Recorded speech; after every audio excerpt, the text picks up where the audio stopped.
Alors ce château là, Celui-là, c'est c'est le deuxième château le plus visible de la vallée de la Vienne. Alors le plus beau et le plus visible, c'est le château de Chitray. On le voit de partout. Et celui-ci, c'est un peu le même principe, c'est-à-dire qu'on a un panorama, on le voit de très loin. Il est sur la commune d'à côté. Toufou, non? Non, Toufou, c'est à Bonne. C'est sur le Chevinois. Ah, vous auriez pu, hein.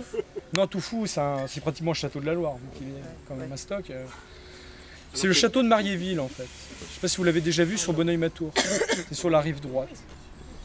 Alors de loin, de très loin. Donc il est très beau, hein, c'est un château du 19e. Hein. Il est quand même... Alors celui-ci, on en a parlé tout à l'heure, c'est le moulin du Bien-Nourri, à Châtellerault.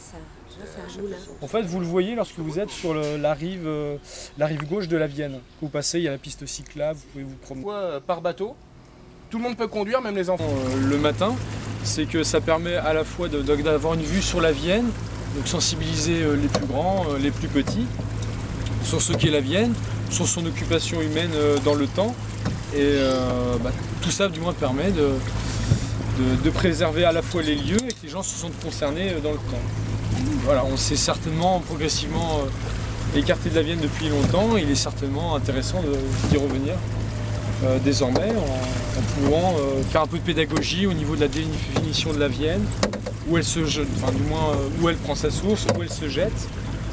Expliquer un petit peu l'intérêt des ponts dans le temps, ce qui pouvait l'être avant les gués, les moulins si on en voit, toutes ces choses-là, tous ces paramètres.